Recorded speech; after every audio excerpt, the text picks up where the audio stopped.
JD. Ang kwentong ito ay hango sa totoong buhay. Mula ito sa isa nating kabayan na itago na lamang natin sa pangalang Manoy.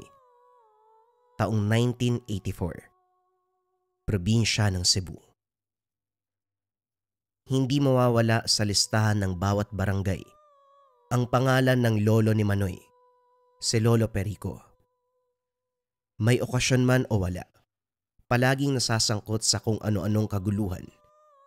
Suntukan, habulan ng itak, away sa inuman, at ang pinakamalala, ang pakikipaglambingan sa mga batang babae na kalahati ang edad sa kanya. Ilang ulit na rin may sumugod sa tahanan para kumprontay ng matanda, pero hindi ito lumabas. Hahayaan itong magdusa kakasigaw ang kaaway sa labas, hanggang sa magpasya na lamang sa pag-alis. Perwisyo kung ituring ng pamilya. Ganito ang ugali mula nung kabataan hanggang sa tumanda. Nasa edad 60, pero tingin sa sarili ay binata. Kagaya ngayon, sinundo na naman sa inuman. Napabuntong hininga si Manoy nang maabutan ang matanda na may 2 babaeng nakakandong sa bawat hita. Naglalambingan na parang walang tao sa paligid. Parehong tinamaan ng alak kung kaya nakakagawa ng kalaswan. Bago lumala ang sitwasyon, lumapit ang binata. Isa-isang nilayo ang dalaga na tansya niya ay nasa menor de edad. Nang bumaling sa matanda, sampalang inabot. Gulat siyang tumitig dito. Nagsasaya yung tao tapos bigla mong guguluhin. Ikaw bata ka, ang sarap mong tadtarin ah. Naalerto si Manoy nang bumunot ng itak ang matanda. Kagad itong binawi bago makasakit. Hinabaan ng pasensya, itinabi si Lolo Perico. Binalikan ang kumpare nito na may-ari ng tindahan. Mang Karding, ang ganda ng gabi no. Pero mas maganda kung magsasara ka na sa ganitong oras. Bawas-bawasan ang pag-alok ng alak kay Lolo. Kung makabenta ka naman, parang siya lang yung bumibili dito ah. Wika ni Manoy sa tendero. Kamot ulo naman ito. Nahihiyang humarap sa kanya. Hindi na lang din pinansin at binalikan si Lolo Perico, pero nauna na itong maglakad pauwi. Kahit papano, kabisado pa rin ang daanan. Ang problema, hindi maperme ang bibig. Patuloy na nagsasalita. Sumisigaw pa kapag nagkataon. Hindi lang mga bahay ang nabubulabog nito, maging ang mga hayop at kagubatan. Panay sita si Manoy, pero lalong nilalakasan ng boses, kaya hinayaan na lamang. Pagdating sa unahan, huminto ang binata nang tumigil ang matanda. Natahimik din ito, pero kagad bumunot ng itak sabay tingin sa paligid. Sumenyas na wag mag-ingay dahil may umaaligid. Nagtatakang sinuri ni Manoy ang kinalalagyan. Maliban sa mga dahon at mga puno, wala siyang nakikitang mali. Lumabas ka para may pagbuhusan ako ng galit. Naaalibadbaran ako dito sa apo ko eh. Nagsasaya ko tapos bigla siya darating para manggulo. Mabuti na lang gwapo, kaya hanggang sampa lang ang magagawa ko. Hindi ko to pagmamalupitan dahil sa dinami-dami ng apo ko. Siya lang ang bukod tanging umuunawa sa akin. Hinahambalos sa hangin ang itak. Kamuntikan pang matamaan si Manoy kung hindi nakailag. Nang makatsyempo, binawi ang patalim. Mabilis na binawi sabay saksak sa likod. Nanlaki mga mata ng binata nang masipat sa likuran ni Lolo Perico ang isang nakakakilabot na nilalang. Mahaba ang buhok nito. Itim ang balat. Nanlilisik ang mga mata. Matindi ang amoy. Mahaba ang mga kuko. Matulis ang mga ngipin. Nahanda na sanang susunggab kaso naunahan. Nagpakawala ng daing na dumagdag sa kilabot.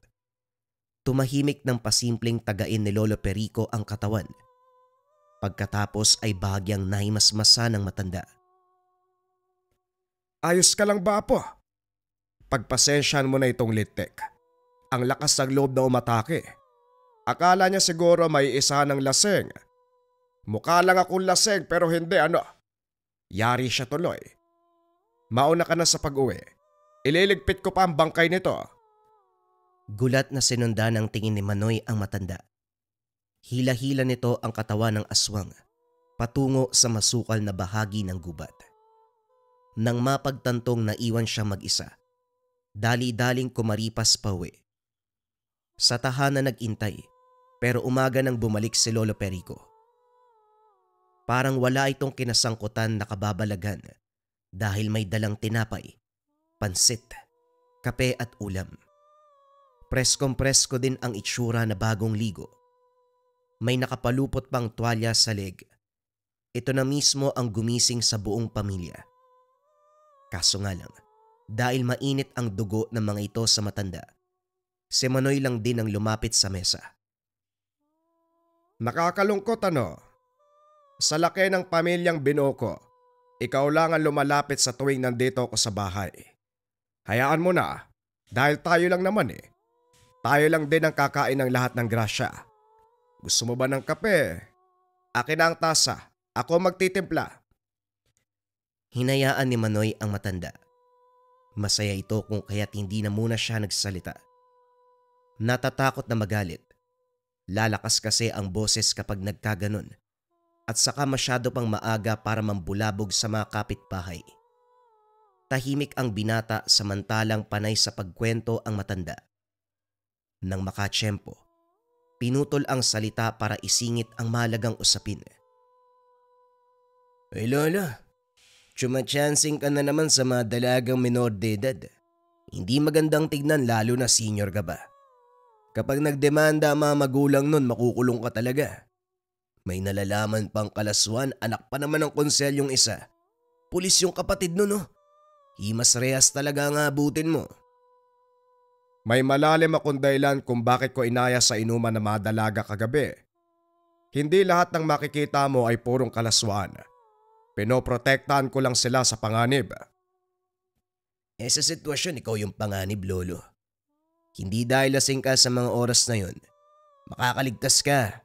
Sa mata ng batas, nasa matinong pag-iisip man o wala, paparusahan ang dapat maparusahan. Kung makapagsalita naman to para may krimen akong ginawa. Uulitin ko, hindi kalaswaan ang ginawa ko sa mga dalaga. Pinoprotektahan ko sila laban sa mga taong gustong gumawa sa kanila ng karumal-dumal na kamatayan. Hindi bali na nga. Naiintindihan kita. Ganyan ang iisipin ng taong walang alam. Tapusin mo na lang ang pagkain. Huwag ka magtira dahil baka mapanis lag. At saan naman ho kayo pupunta? Kakauwi nyo lang tapos aalis na naman. Pumirmi kayo sa bahay kahit isang araw. Kung sakaling maisipan mong sunduin ako, naroon lang sa Purok Mangga, sa Tubaan o sa Manggahan o sa Pastulan. Ikaw na ang bahala kung saan ka uuna. Basta sa binanggit ko mga lugar sigurado makikita mo ko. Sige na, alis na ako. Napabuntong hininga si Manoy. Palagi na lang ganito ang nangyayari sa araw-araw. Kung wala siyang pakialam sa matanda, hindi mapeperwisyo. Pero lolo niya ito, kaya kinakailangang bantayan. Sa pagpasok ng trabaho sa Nyogan, nagtataka sa galaw na mga kasama. Nasanay siya sa kaingayan ng mga ito. Pero ngayon, daig pa ang sementeryo sa sobrang tahimik. Nang magtanong, dito nalaman na bago ang may-ari ng Nyogan. Pinaliwanag na strikto. Magaspang ang ugali, hindi madadaan sa usapan. Ilang araw lang din ang pagliban ni Manoy. Nilagnat ito ng nakaraang mga araw. Nang masipat ang bagong amo nakakababa lang ng kotse, kagad nagtama ang tingin. Kinabahan nang ituro siya. Sumenyas na lumapit. Bago ka lang ba? Ngayon ko lang nakita ang mukha mo. Ito pa lang ang narinig na sinabi. Pero para kay Manoy tama ang mga kasama.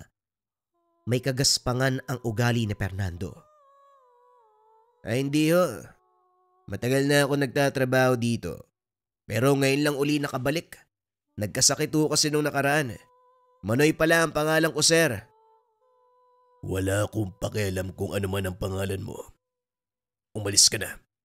Tanggal ka sa trabaho. Oh, bakit naman no?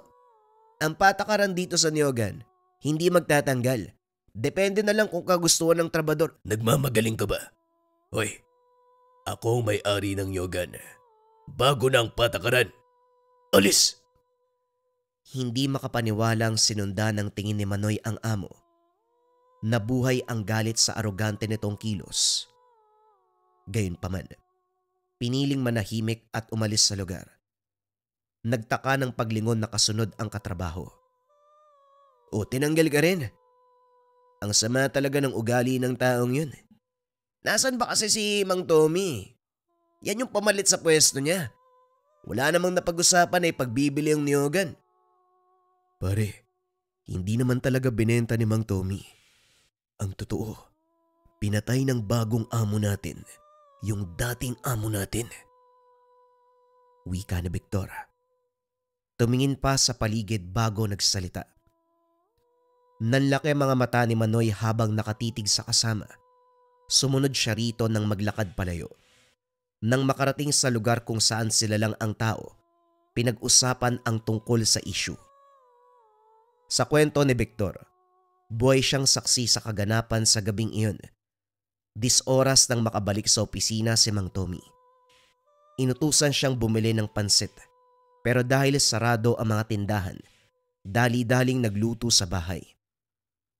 Pagdating sa Nyogan, nakita ang tagpo kung saan sakal ni Fernando ang amo.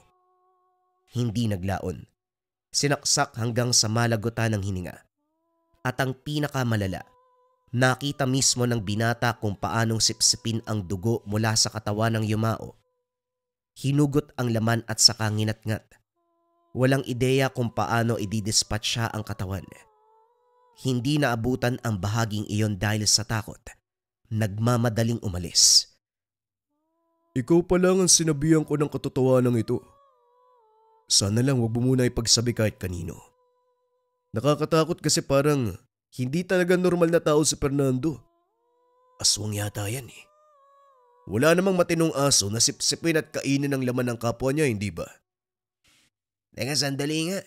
Sige, pagpalagay na natin na saksi ka sa kaganapan. Bakit hindi mo sinumbong sa pulis? Nawala ako sa sarili ko, Manoy. Naguguluhan ako hanggang sa ngayon. Ramdam ko pa rin ang takot at kilabot sa oras na nasaksihan ko yung kaganapan. Hindi ako makapag-isip ng maayos eh. Napabuntong hininga si Manoy. Nag-aalala sa kaibigan dahil balisang balisa. Tinulungan nitong kumalma. Pinangako na hanap ng paraan para maisiwalat ang ginawa ni Fernando kay Mang Tommy. Sa kadailanang walang pamilya o kaanak sa lugar ang negosyante, wala ring naghahanap sa presensya nito. Isa pa, madaling napaniwala ni Fernando na umalis at nag-ibang bansa ang dating amo. Si Manoy at Victor na tumanaw ng utang na loob kay Mang Tommy. Naisipang gumawa ng paraan upang mabigyan ng hustisya ang pagkamatay. Kaso nga lang wala pang matibay na plano ang dalawa. Sa puntong ito, pinabalik ni Manoy si Victor sa Nyogan upang magmanman. Habang nag-iisip kung paano mabibigyan ng solusyon ang problema, dumating si Lolo Perico. Malayo palang maaamoy na ang alak. Umupo sa tapat. Pinuna ang pananahimik. Dahan-dahan sa pag-iisip ng malalim. Baka hindi ka na makaahon. Ano bang problema ng gwapo kong apo? Sabihin mo kay Lolo, akong bahala sa solusyon. Si Lolo naman nag-iisip ako ng maayos tapos manggugulo kayo. Matulog ka na lang ho para maimasmasan ka. Tanghali parang lasing ka na ho. May kinalaman ba ito sa aswang? Sabihin mo sa akin, ako ang bahala.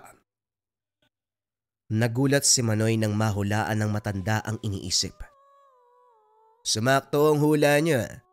Nabasa niyo ba yung nasa isip ko? Hindi.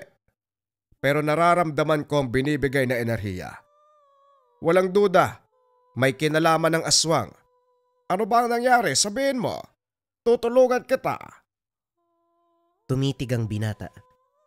Nagtatalo sa isipan kung sasabihin ba o hindi. Lasing ito. Malabong maintindihan ang sitwasyon.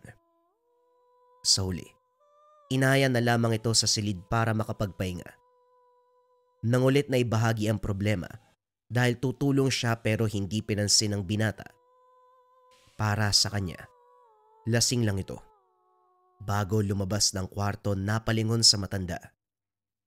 Hindi pa ba sapat ang nasaksihan mong galaw kagabi para pagkatiwalaan mo ko sa ganitong usapin?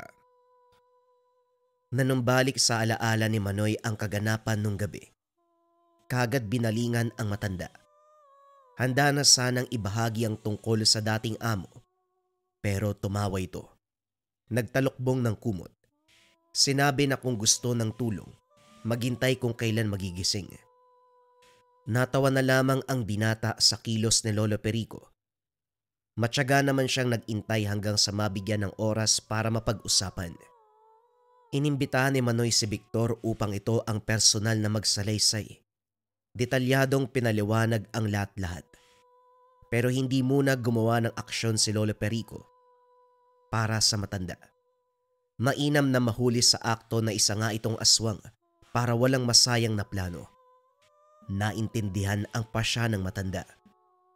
Nagmanman naman ho ako, pero walang kahina-hinalang kilos eh. Siguro nag-iingat para hindi na mabuko.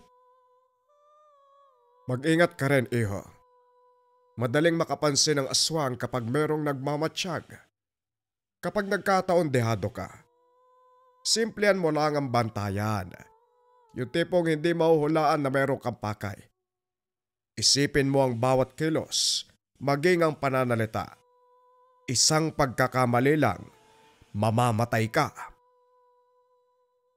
Dito napansin ni Manoy na may sineseryoso pala ang matanda.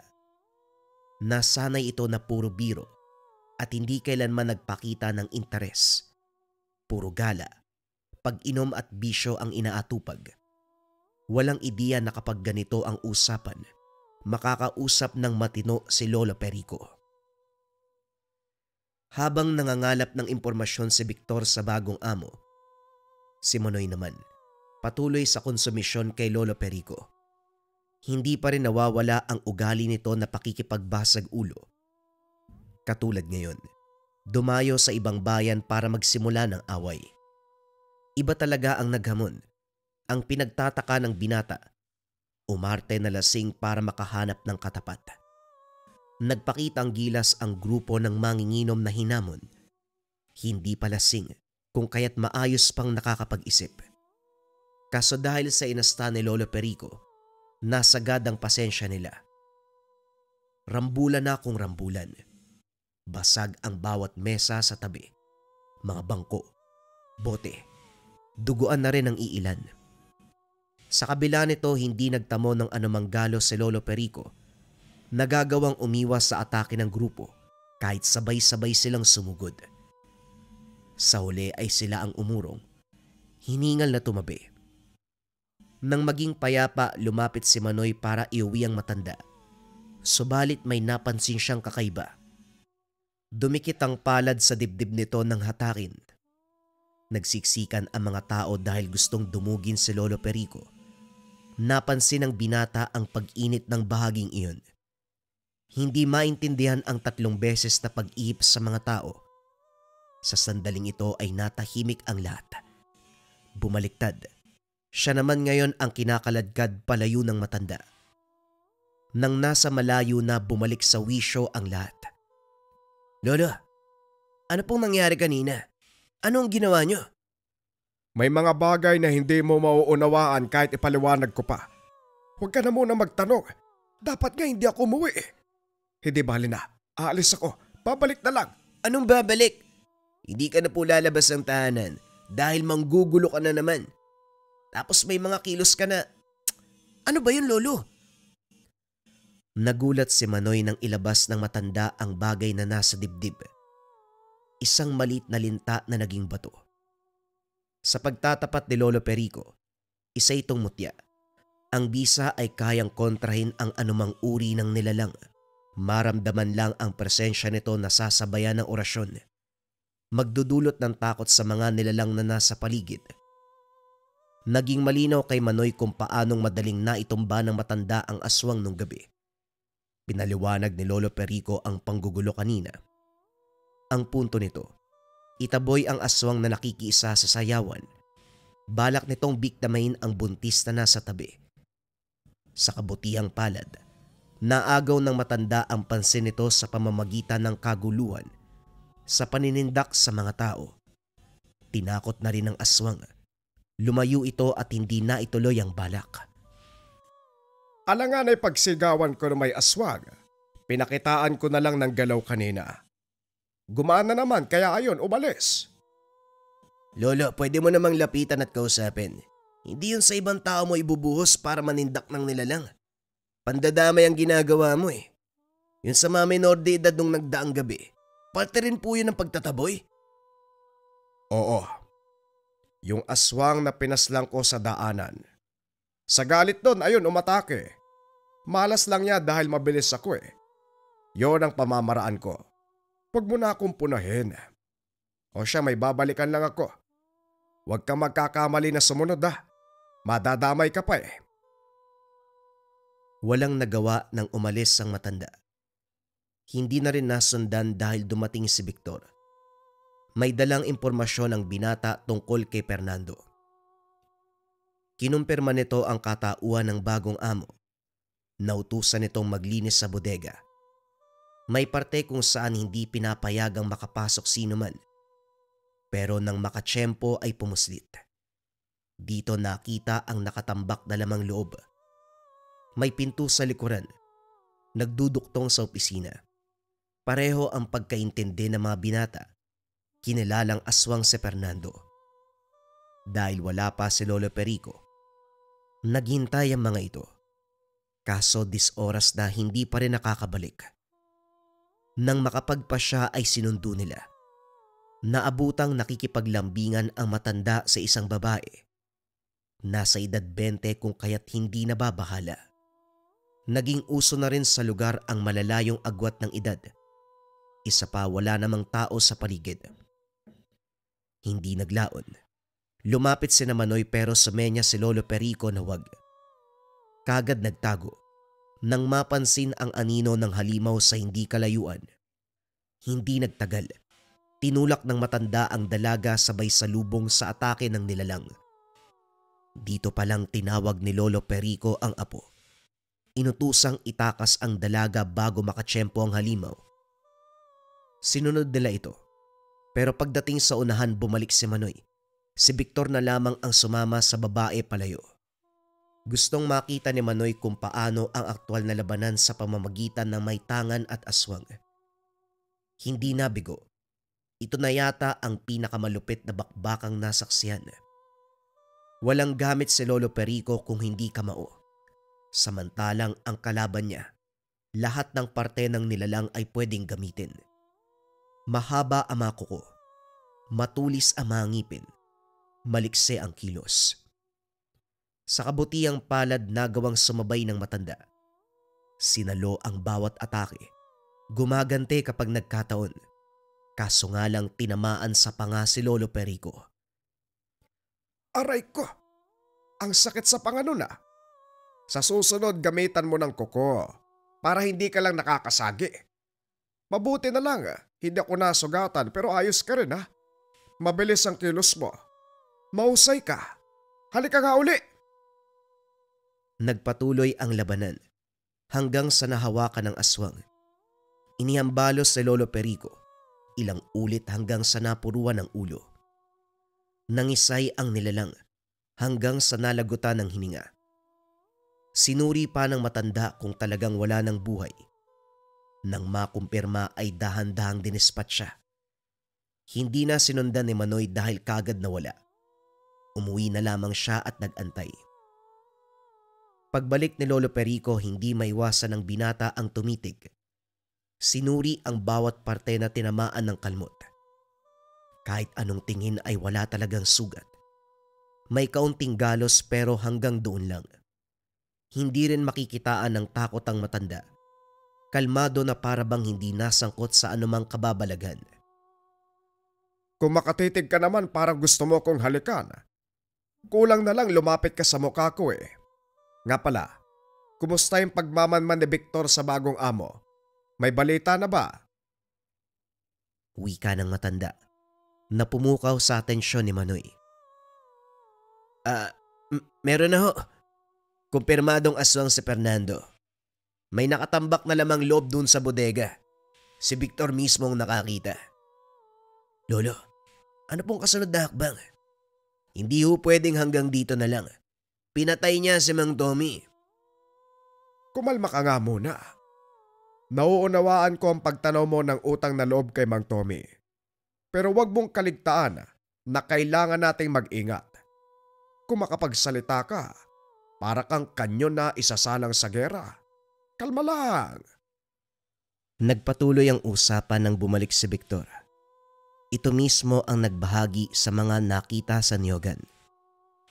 Sumang-ayon si Lolo Perico na tama sila ng hinala. Sapat na batayan para itumbok na aswang si Fernando. Subalit kailangan din makita ang aktwal na pagpapalit ng anyo para hindi magkamali. Nang sumapit muli ang gabi, isinagawa ang planong paglusob sa bodega. Walang tao. Diretso lang ang pasok. Bumungad ang nilalangaw na lamang loob. Nagkakalat pa sa paligid ang nangangamoy na dugo. Halo-halo. May karne ng hayop, parte ng tao. Gayunpaman, iba ang napansin ni Lolo Perico. Sinuri ang nakikita at naaamoy na bakas. Nang mag-orasyon dito na linawan, iisa ang aswang na tinaboy sa sayawan at si Fernando. Naramdaman ang enerhiya. Nakilala ang samyo. Inutusan niya sila Manoy na umuwi muna ng tahanan. Siya na lamang ang tatapos ng problema dahil masyadong delikado. Kaso nga lang hindi sumunod ang mga ito. Lumabas ng bodega pero nagtago sa malapitan. Pagsapit ng tamang oras, lumitaw ang aswang. Dumapo sa bubong na opisina. Tumingin sa buong paligid bago nagpalit ng anyo bilang tao. Nagulat dahil nawala ang mga kagamitan niya. Hindi na inantay pa ni Lolo Perico. Lumabas ito at sinalubong. Hinahanap mo ba yung mga gamit mo? Tinabi ko muna, mukhang uulan eh. Baka mabasa. Masyado kang pamilyar sa akin Nagkita na tayo Alalahanin mo nga. Pasensya na makakalimutin ako. Matanda na kasi kaya hirap sa pag-alala. Nagbago ang reaksyon ni Fernando. Handa nang makipaglaban.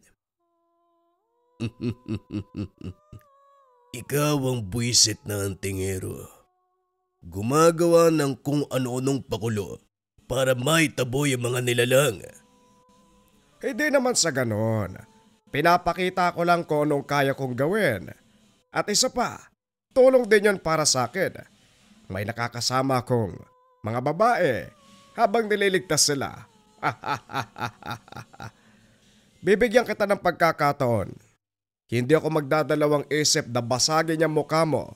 Gutay-gutayin ang lahat ng parte kapag hindi ka patubigil. Kahit yung nasa baba, puputulin ko yan. Seryoso na sana ang pagbabanta, pero natawa sina Manoy at Victor. Tinitignan ng matanda ang ari ng kausap. Wala kasing suot na damit. Nang mapansin ni Lolo Perico ang mga ito, kagad kinarga ng sabulag upang hindi makita ng nilalang. Pabulong pa silang minura. Nasagad ang galit ni Fernando.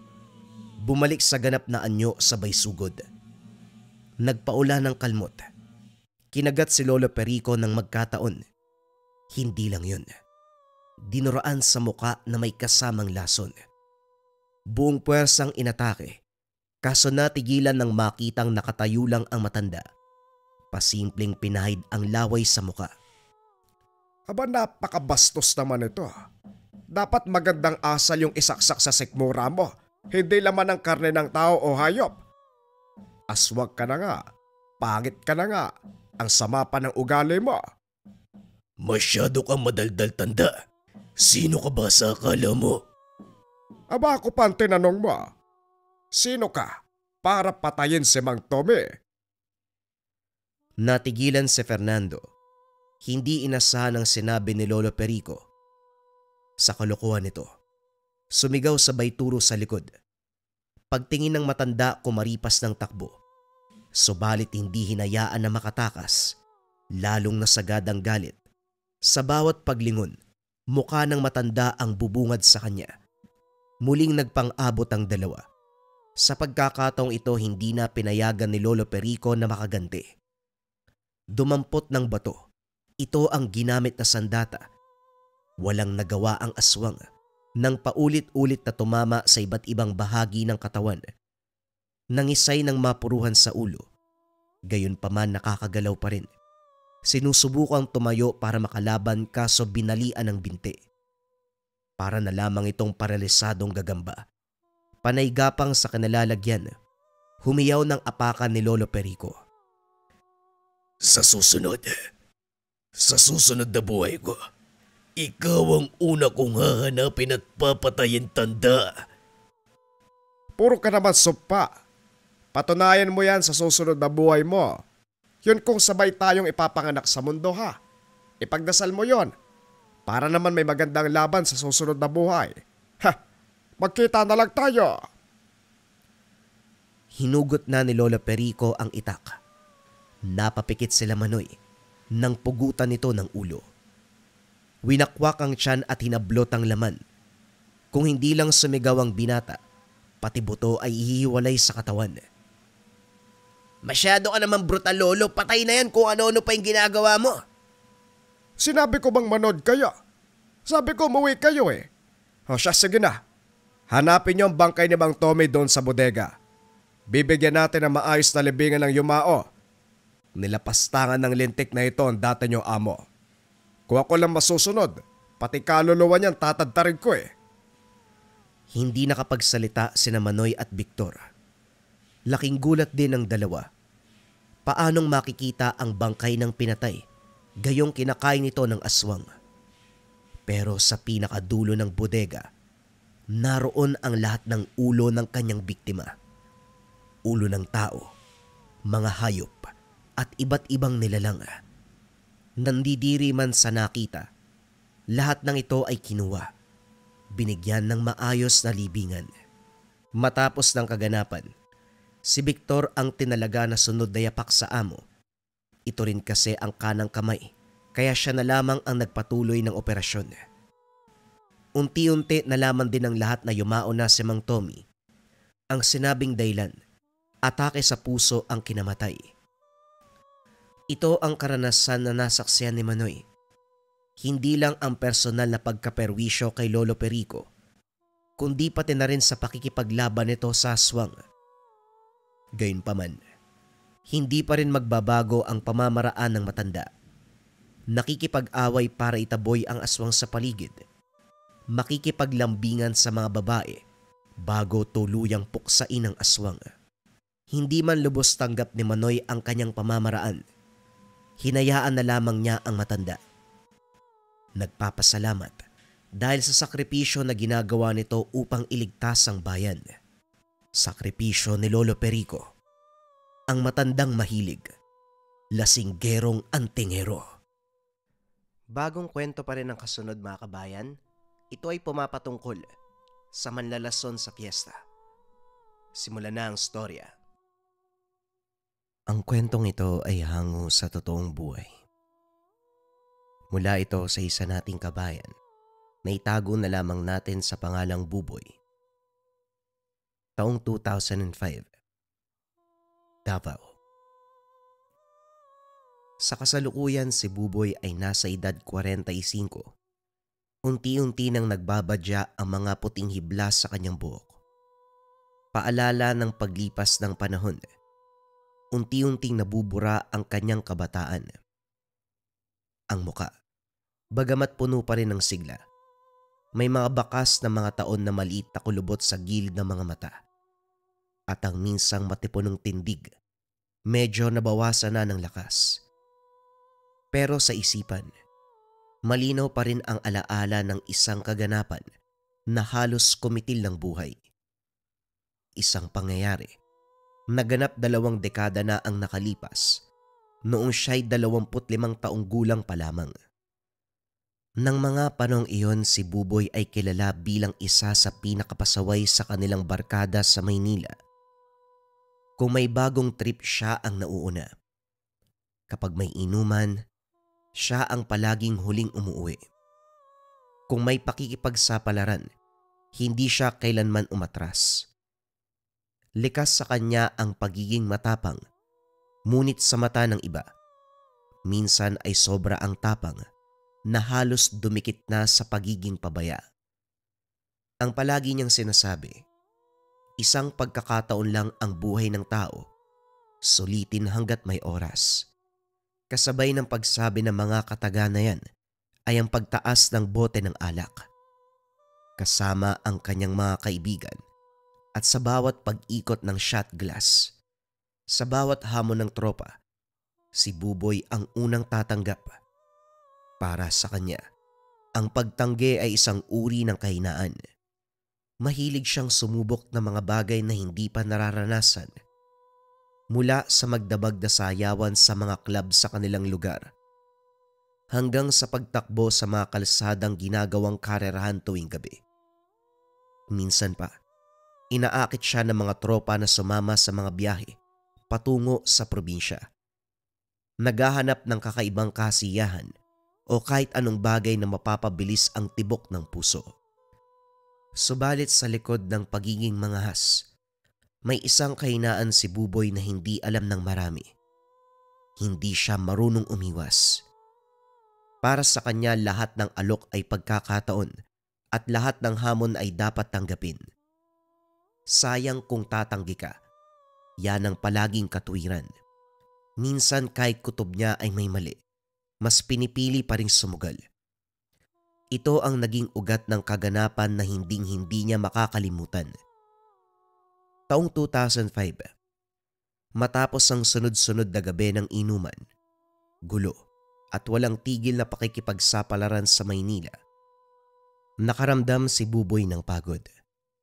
Hindi lamang katawan niya ang bumigay, maging isipan ay naghahanap ng pahinga. Habang nakaiga sa kama at hawak ang telepono, biglang napabulong sa sarili. Ang tagal ko nang hindi nakikita si Lola. Miss na miss ko na yun . Kakaibang init ang dumaloy sa dibdib. Sa kabila ng pagiging pasaway, malambot pa rin ang puso para sa pamilya, lalo na sa kaisa-isang lola. Mabilis niyang kinuha ang maliit na bag. Nag-impake ng ilang damit. Hindi na nagdalawang isip na punta nito. Sa isip niya, kailangang makalayo muna sa gulo ng Maynila kahit panandalian lamang. Kinabukasan, sumakay ng eroplano patungong Davao, isang lugar na puno ng alaala ng kabataan. Habang lumilipad ang eroplano, nakatanaw siya sa ulap. Nagkaroon ng kapayapaan sa pakiramdam. Pagbaba ng terminal, kagad na amoy ang sariwang simoy ng hangin, malayong malayo sa amoy usok ng jeep, tambucho ng tricycle at init ng aspalto ng Maynila. Ang paligid ay mas tahimik, mas payapa, mas mabagal ang takbo ng oras. Pero sa ilalim ng katahimikang iyon, may kung anong hindi maipaliwanag sa bigat ng hangin, isang pakiramdam na hindi kaagad mawari. Habang naglalakad sa gilid ng kalsada papunta sa paradahan ng tricycle, doon niya nasilayan ang pamilyar na mukha ng lola, isang matandang babae na may puting buhok na nakapusod. Nakasuot ng simpleng duster, nakupas na ang kulay, bitbit ang lumang pamaypay na palaging hawak mulat sa pool. Nang makita si Buboy, napangiti ang matanda, puno ng pananabik at pagmamahal. Kumaway ng marahan. Buboy, aba, ang laki mo na. Kumusta ka na, apo? Sumigla ang loob ni Buboy. Parang bumalik sa kabataan. Nilapitan ang matanda at niyakap. Lola, ayos lang naman po ako. Eto, gwapo pa rin. Ngumiti si Lola Anita subalit kagad nag-iba. Mula sa masiglang pagbati ay naging seryoso. Ang mga mata bagamat maamo, parang may dalang babala. Huminto ito sa pagpaypay. Tumitig ng diretsyo sa apo. Buboy, matagal ka nang hindi nakabalik dito sa atin. Makinig kang mabuti. Paalala ko sa iyo, apo. Wag na wag kang tatanggap ng pagkain o inumin mula sa hindi mo kilala. At higit sa lahat, wag kang makikipag-inuman. Sandaling natigilan si Buboy at saka napatawa. Pilit na binaliwala ang bigat ng sinabi ng matanda. Bakit naman po, Lola? Paano kung beer yung ibigay? Hindi ko matatanggihan yun. Alam niyo naman ako, mahina sa tukso. Hindi nakasabay sa biro ang lola. Mabigat, malamig, at puno ng lihim ang tingin nito. Hindi ako nagbibiro, Buboy. Makinig ka sa akin. Marami na ang nabiktima sa lugar na ito dahil sa lason. Hindi mo alam kung sino ang maaari mong pagkatiwalaan. Ang nakakatakot, minsan kahit kilala mo, sila pa ang may dala ng kapamakan. Muling natahimik si Buboy. Ang halakhak na kanina'y bumalot sa kanilang pag-uusap. Biglang napalitan ng hindi maipaliwanag na karamdaman. Ngumiti na lamang siya. Pero hindi may tatanggi ang bigat na gumapang sa dibdib. Hindi dahil natakot sa sinabi ng lola, kundi dahil sa reaksyon nito habang binabanggit ang babala. Ang mga mata ay nangangamba. Puno ng bigat na parang may dalang sekreto na hindi dapat malaman ng kahit na sino. Lason, Lola. Parang sa pelikula nangyayari ah. Hindi natinag si Lola Anita. Hindi pa rin siya natawa. Bagkus lalong naging seryoso. Tumitig siya sa mga mata ng apo. Parang sinusubukang ipasok sa isip nito ang bigat ng sinasabi. Kung akala mo biro lang ito, apo, maghintay ka at makikita mo. Hindi lahat ng ngiti ay totoo at hindi lahat ng alok ay biyaya. Huwag mong kakalimutan ang bagay na yan.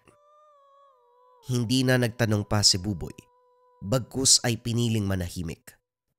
Ngunit sa kaloob-looban ay hindi siya naniniwala. Isa lang itong kwentong baryo. Isang paniniwala ng matatanda na ginagamit para takutin ang kahit na sino. Sa Maynila nga, mas marami pang panganib, mga sindikato, barilan, aksidente sa kalsada. At ngayong narito siya sa baryo, bakit naman siya matatakot sa isang simpleng babala? Ngunit kahit pilit niyang isang tabi ang mga sinabi ng lola, may kakaibang bigat na naiwan sa dibdib. Habang patuloy silang naglalakad pauwi sa bahay ni Lola Anita, ramdam ni Buboy ang malamig na simoy ng hangin na may kasamang bulong. Ang katahimikan ng paligid ay naging masyadong tahimik at ang bawat tingin ng mga taong nadadaanan may halong pag-uusisa at umiiwas. Kinagabihan bandang 6:00, nagsimulang dumilim ang paligid. Ang mga poste ng ilaw sa baryo, isa-isang nagliwanag. Ngunit sa kabila ng malabong liwanag ay ramdam pa rin ang kalumaan, lalong-lalo na ang katahimikan ng lugar. Nagpasya si Buboy na pumunta sa plaza. Ayaw man ni Lola Anita ay hindi niya napigilan ang apo. Kahit anong paalala at pagsaway, gustong-gusto ni Buboy na pumunta ng plaza. Kaya nakiusap na lamang ang matanda na huwag siyang mag-isa. Abner, samahan mo nga tong pinsan mo. Huwag mo siyang iiwan kahit anong mangyari. Si Abner, anak ng pinsan ni Lola Anita, ay kagad na pumayag. Halos magkaedad din sila ni Buboy. Ngunit magkaibang-magkaiba ang buhay. Si Abner ay lumaki sa bukid. Sanay sa araw-araw na pagbubungkal ng lupa, pagbubuhat ng mabibigat na sako ng palay, pati na rin ang pag-aalaga ng hayop. Matangkad at matipuno, ang bawat galaw ay matatag. Ang katawan ay parang poste na pinanday ng araw at pawis. Kung gusto mong mamasyal, Buboy, sasamahan kita. Baka mamaya may makasalubong tayong hindi maganda, ha? Bagyang natawa si Buboy. Iniisip na sobra lamang ang pag-iingat ng mga taga-baryo. Ngunit sa kabila ng tawa, ramdam niya ang bigat ng boses ni Abner. Hindi ito basta biro, kundi isang paalala na merong pinanghuhugutan. Magkasabay silang naglakad papunta sa plaza. Ang daan ay baku-bako. May mga damong tumutubo sa gilid at tanging tunog ng kanilang yapak ang maririnig. Paminsan-minsan, may dumaraan ding malamig na simoy ng hangin na nagdadala ng amoy ng lupa at tuyong dahon. Habang naglalakad, may iilang tao ang bumati kay Abner. Magandang gabi, ang bati ng ilan.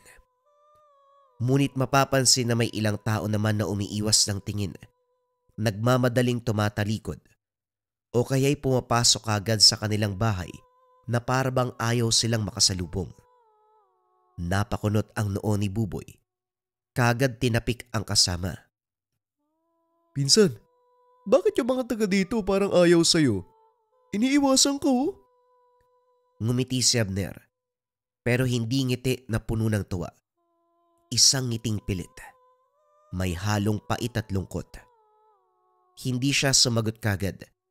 Tahimik muna itong tumingin sa malayo, sa direksyon papunta ng plaza bago nagsalita. Sanay na ako, Buboy. Ganyan talaga dito. Hindi lahat ng tao sa lugar dapat pagkatiwalaan at hindi rin lahat ng ngiti ay totoo. Tumigil si Buboy sa paglalakad sandali. Ang huling linyang iyon, kapareho ng sinabi ni Lola Anita. Parang may hiwagang gustong ipaiwatig ang maglola, pero nanatiling nakabalot sa katahimikan. Habang ipinagpapatuloy nila ang paglalakad, ramdam ni Buboy ang unti-unting pagbabago ng paligid. Ang baryong payapa at tahimik, ngayon ay may halong pag-iingat ang bawat tao.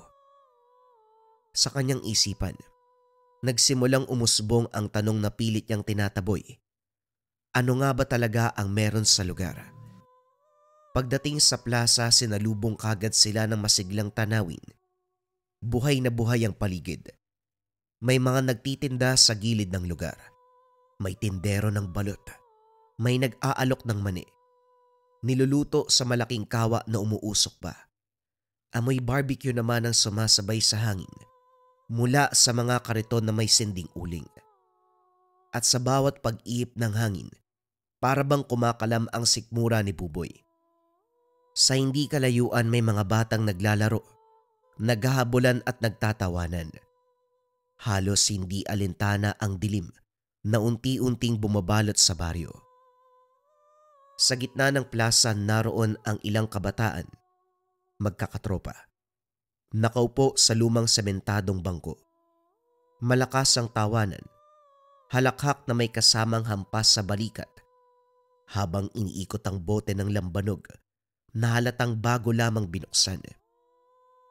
Isang lalaki mula sa grupo ang tumayo. Hawak nito ang bote. May halong kalasingan na sa kilos, ngunit malakas pa rin ang boses. Lumapit ito kina Buboy at Abner. Mga boss, tikman nyo. Malamig yan. Masarap pa. Bago pa man maabot ni Buboy ang bote, mabilis na inunahan ni Abner. Maigpit nitong kinuha ang bote. Tila ba ayaw niyang dumampi ito sa kanyang pinsan. Sa halip na kaagad inumin, pinikit ni Abner ang mga mata. May mahinang bulong na lumalabas sa bibig. Hindi maintindihan, pero parang panalangin. Matapos ang ilang sandali, inikot niya ang bote ng 3 beses. 3 ulit na marahang inihipan ng bunganga ng bote at saka lamang ito inabot kay Buboy. O ito, Buboy. Pwede mo nang inumin. Napatitig si Buboy at hindi niya mapigilang matawa. Tol, ano yun? Ano ginagawa mo? Para ka mangkukulam ah. Hindi natawa si Abner. Umiling lamang ito at seryoso ang tinig na sumagot. Proteksyon ang ginawa ko. Hindi mo alam kung kanino talaga nanggaling ang alak na yan. Isang lagok lang, pwede kang mapahamak. Sandaling napatigil si Buboy. Naroon na naman ang bigat ng salita. Pero ayaw niyang masira ang gabi. Kaya nagkipit balikat na lamang siya at saka inangat ang bote at tumungga. Totoo nga, malamig at masarap ang lambanog. Dumaloy ang init sa kanyang lalamunan. Kumalat hanggang sikmura. Natawa siya at napailing. Aba, ayos to, ang sarap nga eh. Pero tol, yung ginawa mo kanina, hindi ko makakalimutan yun. Para talaga may sumpa orasyon ah. Ngumiti ng bahagya si Abner. Kaso nga lang hindi ito sumagot. Ang mga mata ay nakamasid sa grupo ng mga kabataang nag-iinuman. Parang may binabantayan o baka may kinakatakutan. Habang nag-uusap sina Buboy at Abner, 3 lalaki ang biglang lumapit mula sa gilid ng plaza. Malalaki ang katawan, halatang batak sa mabigat na trabaho o baka sanay sa rambulan. Pero higit sa lahat, kapansin-pansin ang kanilang mga mata. Pulang-pula, wari nagliliyab sa ilalim ng mahina at kumikislap na ilaw ng poste. Bawat hakbang ay mabigat at sa kamay ay may dalang isang bote ng lambanog. Mga boss, sali kayo dito, tikman nyo. Mas matindi pa to kaysa sa iniinom nyo. Kagad nasabik si Buboy kahit may paalala na sinabi si Abner. Inabot niya ang baso at itinaas patungo sa bibig. Mabilis na kinuha ni Abner ang baso mula sa kanyang kamay. Halos mabitawan ni Buboy sa gulat. Pinikit ni Abner ang mga mata at muling bumulong ng hindi maintindihan. Ngunit sa pagkakataong ito ay mas madiin. Mas mabigat ang kanyang tinig. Para bang may kasamang galit at panawagan ng lakas. Sa harapan mismo ni Buboy, nagbago ang laman ng baso. Mula sa malinaw na inumin ay biglang naging malapot na berde ang kulay. Umalingasaw ang mabahong amoy. Amoy na bubulok na bakal na halos mapasuka si Buboy. At sa ibabaw ng likido, may mga lumulutang na patay na insekto. Gumagalaw ang ilan na tila binuhay muli ng alak. Napalunok si Buboy. Halos mabitawan ang hawak. Kayo! Mga demonyo kayo! Sigaw ni Abner. Sabay buhos ng laman ng baso sa harapan ng 3 lalaki. Pagbagsak ng likido sa lupa, umusok ito na parang nalulusaw. Nabigla si Buboy at napatras. Ang puso ay kumabog ng mabilis. Anong nangyayari? Abner, ano to? Hindi na nagbigay ng paliwanag si Abner. Sa halip mabilis niyang sinugod ang isa sa 3. Isang malakas sa suntok sa panga ang pinakawalan. Kagad na bumagsak ang lalaki. Parang naputol ang tuhod at walang lakas na tumayo. Nagulat ang mga tao sa plaza. Ang masiglang tawanan at kainan biglang napalitan ng kaguluhan. May mga nagsisigawan, may mga umalis kagad at may ilang ding nanatili. Nanonood sa eksena na parang hindi alam kung tatakbo ba o mangingialam. Anong ginawa mo sa kaibigan namin? Walang yakap, Abner! Anong ginawa mo? Nagalit ang mga kasamahan ng bumagsak. Halos sabay silang sumugod. Ngunit bago pa man makagante ang dalawa, mabilis nang hinila ni Abner si Buboy palayo. Halika na, Buboy. Baka mahuli tayo ng mga tanod. Masundan pa tayo ng mga yan. Hindi na nakapagtanong si Buboy. Ang tanging nararamdaman niya ay kaba at matinding pagkalito. Ang isipan ay puno ng tanong. Ngunit ang mga paa ay napilitang sumunod sa bilis ng hakbang ni Abner. Tumakbo sila pauwi. Halos mabangga ang mga taong nag-uunahan din sa paglayo sa gulo. Sa likuran, narinig pa ni Buboy ang mga murang bumabalot sa plaza, ang mga yabag ng dalawang lalaking galit na galit. Sa kasamaang palad, hindi alam ni Abner, bago pa man niya nakuha at madasalan ang lambanog, nakainom na pala ng maliit na lagok si Buboy. Sa bilis ng pangyayari, hindi ito napansin ng pinsan. Habang papalayo sa plaza, biglang napahinto si Buboy. Mabilis ang pagkakahawak sa tiyan. Ang mukha ay biglang namutla na parabang naubusan ng dugo. Abner! Teka lang! Ang sakit! Natigilan si Abner at kagad na lumingon. Nanlaki ang mga mata nang makita ang kalagayan ni Buboy. Buboy, bakit? Anong nangyari sa'yo? Ba't namumutla ka? Nanginginig si Buboy. Halos hindi makapagsalita. May kung anong gumagalaw sa loob ng sikmura. Mainit. Mabigat. Kumakapit na sakit na umaakyat hanggang dibdib. Napalood siya sa lupa at pawis na pawis. Habang pinipilit niyang isuka ang lason. Ngunit sa bawat pagpilit niya, wala namang lumalabas kung hindi laway at mapait na hangin. Humigpit ang pagkakahawak ni Abner sa kanyang balikat. Halos hindi makapaniwala ang binata sa nakikita. Anak nang, hindi pwede to. Nalasong ka yata. Mabilis siyang kumilos. Walang pag-aalinlangan. Isinaklay niya ang braso ni Buboy sa balikat. Buong lakas na binuhat ang pinsan. Mabigat si Buboy, lalo na't nangihina na ito at halos hindi makatulog sa pagbuhat. Pero sa lakas na dulot ng kaba at adrenaline, kinaya ito ni Abner. Habang tumatakbo, ramdam niya ang bigat ng bawat hakbang, ang mabilis sa tibok ng puso ng pinsan sa kanyang balikat, at ang hingal na parabang may nilalabanang hindi nakikita.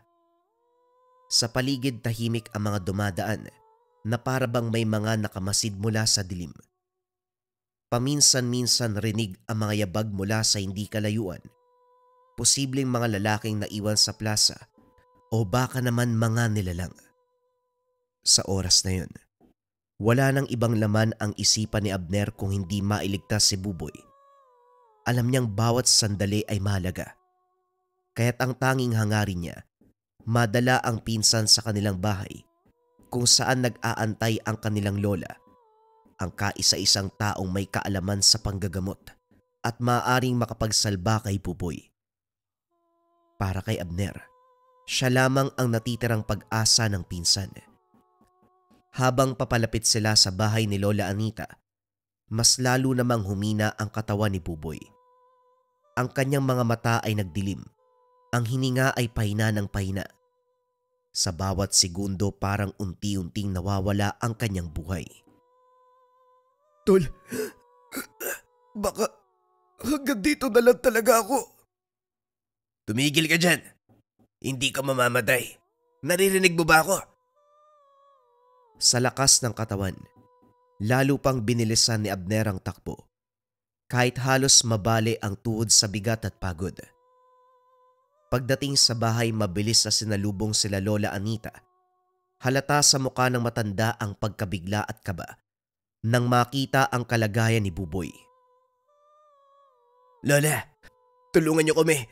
Nalason si Buboy. Agad pinaiga ng matanda si Buboy sa papag. Hinawakan niya ang kamay nito at marahang dinampi sa dibdib. Sinuri ang tibok ng puso. Nang mapansin ang nangingitim na labi ng bata, nagdilim ang reaksyon ng muka. Diba sabi ko naman sa'yo, bantayan mo ang pinsan mo. Hindi siya pwedeng mamatay. Binantayan ko naman siya, Lola. Hindi nga siya nawala sa paningin ko kahit sandali. Hindi ko maintindihan kung paano nangyari yan. Mabilis niyang kinuha ang isang lumang garapon mula sa aparador. Puno ng mga tuyong dahon at ugat. Isa-isa niyang pinili ang mga dahon at saka marahan na sinilaban sa isang uling na nasa maliit na palayok. Habang unti-unting umuusok ang mga yon, nagsimula na siyang mag-orasyon. Kumalat ang makapal at mabahong usok sa loob ng silid. Parang gumagapang sa bawat sulok. Sa kisame at sa mga dingding na pawid, parang may buhay ang usok. Humahaplos sa balat, sumisingot sa ilong, nagpapabigat ng paghinga. Samantala, si Buboy ay halos hindi na gumagalaw. Nangangatog ang buong katawan, nangingisay, at paminsan-minsan bumubuka ang bibig na tila may gustong kumawala. Maputla na ang kanyang muka. Ang kanyang mga mata ay halos pumunik na sa puti. Hanggang sa sumigaw siya ng sobrang lakas. Kasunod nito ay nagsuka ng malapot na berdeng likido. Ngunit hindi lamang yon ang lumabas. Kasabay ng mapait na amoy, naglabasan ang mga bagay na imposible. Mga ipis na gumagapang at kumakawala, mga uod na gumugulong sa banig, at iba pang mga insekto na parang buhay na lumilipad mula sa loob ng kanyang katawan. Si Abner ay napatras, halos matumba sa takot, habang nakikita ang pinsan niyang dinadaluyan ng kadiliman. Samantala si Lola Anita ay hindi pa rin tumigil sa pagdarasal. Lalo pa niyang nilakasan ng tinig. Bawat salitang binibitawan ay humahampas sa mga nilalang. Pinipilit silang palayain sa katawan ng kanyang apo. Habang patuloy na sumusuka si Buboy, nanginginig na parang nawawala na ang kaluluwa. Unti-unti siyang nawala ng lakas hanggang sa tuluyang bumagsak at nawala ng malay.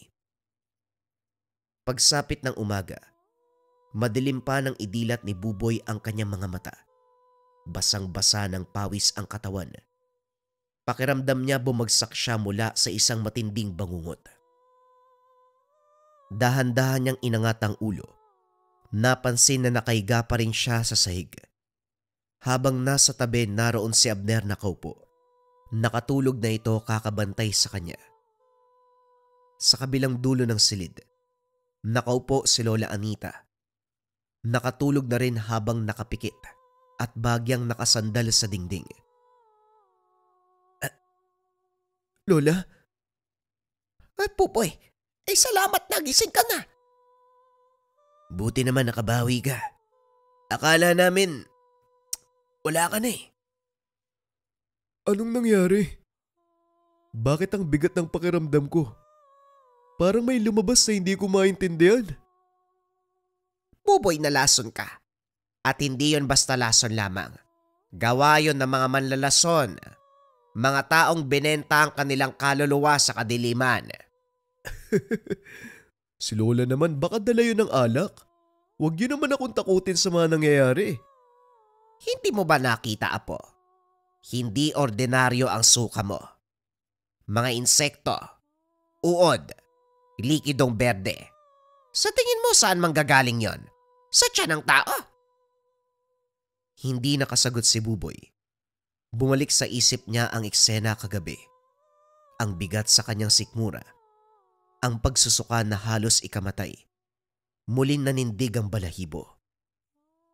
Lola, sino ba talaga yung mga taong yun? Kilala niyo po ba sila?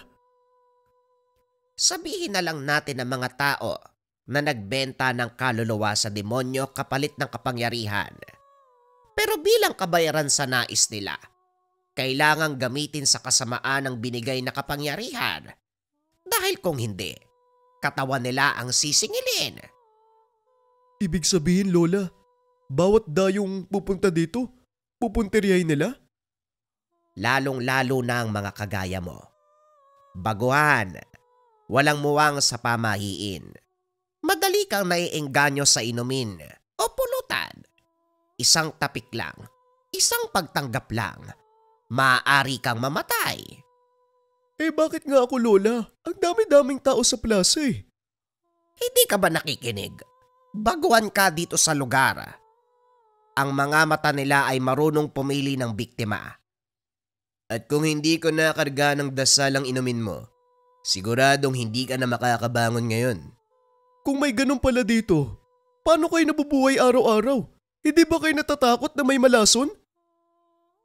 Araw-araw natatakot kami. Ngunit hindi lahat ay biktima. May mga taong marunong lumaban gaya ni Abner. May ilang mga tao lumalapit sa kanya. May ilang ding umiiwas. Dahil alam nila kung sino ang may kakayahan na lumaban. Alam mo ba, Buboy? Maging ang sarili mong ama, kamunti kang mamatay sa kaparehong paraan. Si Papa? Bakit po? Kapareho mo. Hindi naniniwala sa mga ganito. Uminom ng alak sa hindi kilala. Kinabukasan halos wala ng hininga. Mabuti na lang may dumating na albularyo mula sa kabilang sityo. Nakaligtas siya. Kung hindi, matagal na siyang wala. Parang walang nasabi sa akin si tatay na ganyan ah. Dahil ayaw niyang maalala ang kadiliman. Ang iba, mas pinipiling magpanggap na wala silang nakita. Pero ngayon ikaw mismo nakaranas. Hindi ka makakatakas sa katotohanan. Wala nang nasabi si Buboy pagkatapos.